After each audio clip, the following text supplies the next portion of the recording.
What's going on? Welcome back to the channel. So today when I talk to you about Lucid, I want to go over some of the current data points, what is really coming out associated to the company, and go over everything else you need to know. But first, make sure to hit that thumbs up. And with that, let's get right to it. Lucid's up 1.22%, a lot of volatility. So 326 the low, 333 the high. So it's kind of staying within the parameters of the fib levels. So I'll talk on the technicals near the end of the video, but rather low volume, 10.3 million shares being traded, 29.1 is the average. Majority of the volume is coming from shorts today, so something to keep in mind. But on the secondary market, there is two transactions. Both regrettably are sells, one for 290,000, the other one for 379. So all in all, not necessarily the best. In combination, of course, with shorts, you do have algorithmic trading as well, a good chunk of the overall volume today. And a lot of that is just piggybacking off of the relatively good data. So that, in my opinion, is what is really fueling the broader market. Plus, a lot of big banks have been coming out with phenomenal earnings, showing once again and kind of validating a lot of the previous data that the economy is relatively strong.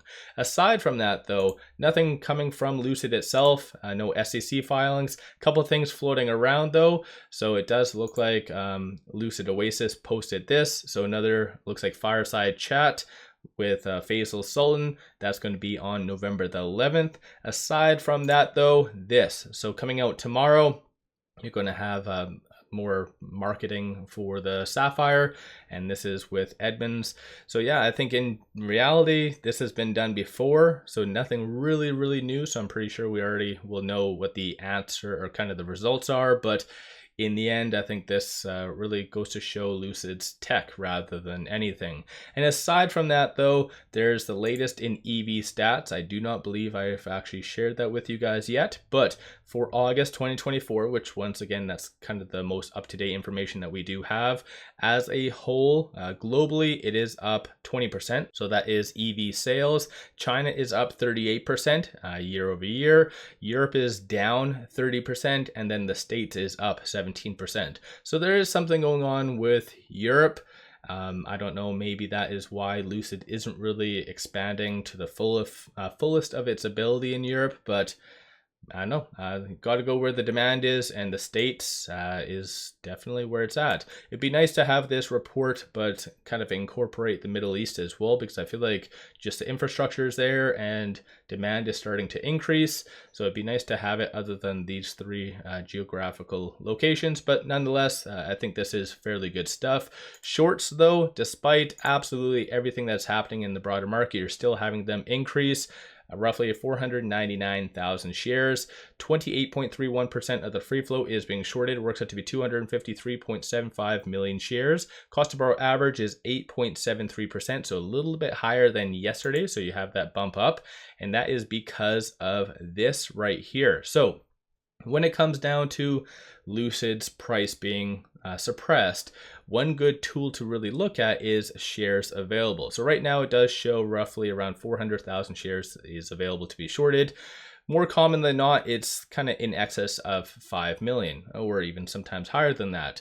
And a lot of big names such as BlackRock, Vanguard, and whatever else, they buy just for the purposes of lending out shares. So the fact that now there is less and less shares available, not only does that, or could that lead to a squeeze, but it goes to show that a lot of those bigger entities are selling out, possibly to mitigate risk, or doesn't really matter to the point, but they are selling out. And so this is why you kind of see just the shares available going down. And once again, it kind of does validate overall just Lucid's suppression over the last little bit. So something to keep in mind. So maybe during the Q4 update for 13Fs, you'll see one of the bigger names maybe not increasing their position or something else. We'll just have to wait and see. But aside from that, looking at options, 221,000 in puts, 285,000 in calls. So rather low volume for today, kind of matching with the common stock, but 51% of all the options being done today are bearish. And of the call options that are being purchased, though, you do see a consensus for it to be above roughly 350, some optimism for it to be above, looks like $4 for November 15th. So clearly that is encumbering their upcoming earnings. And then puts, you see it more so anticipated to be sub $3, even sub $2.50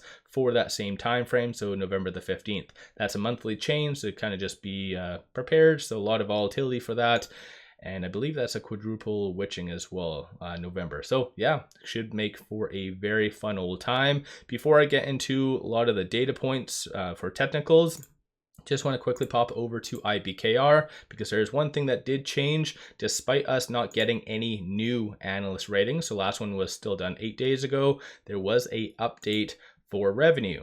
So analysts can always change their estimates for earnings per share, a lot of the key metrics and whatever, without changing their official rating. But looking for their upcoming earnings, or Q3 earnings, it was previously 183.07 million. Now it is 193.08 million. So my last update, I think it went from 183 to 188. So now another analyst, or it might have been the same one, kind of upped it even further. So yeah, I see that as optimistic.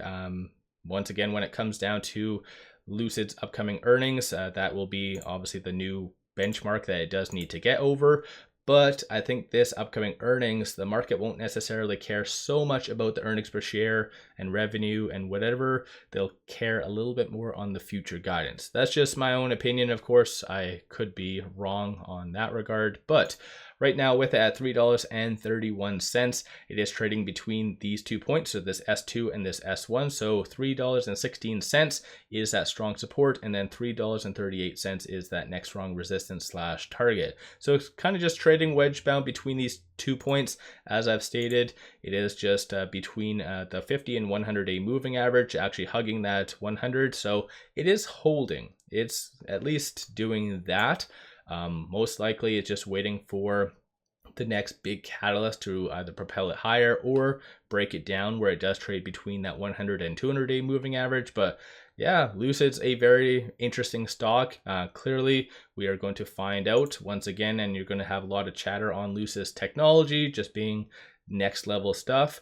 But sometimes the price doesn't always correlate with what happens operationally or what their tech does encumber. So let me know you guys' thoughts. Don't forget to hit that thumbs up and subscribe. I always greatly appreciate that. Give yourself a shout out. Did you buy today? Did you sell? Did you do anything? Or are you just kind of mellowing out up until their upcoming earnings? 2 things. Take advantage of this promo. It does give you 5 free stocks. Each stock is valued up to $2,000. As well, I did launch memberships. So if you like the Lucid content, want to support the channel, definitely do so by joining as a member. Or if you're looking for buy signals on stocks or options, I have a tier for that as well. Take a look at that. With that, I appreciate all you guys watching.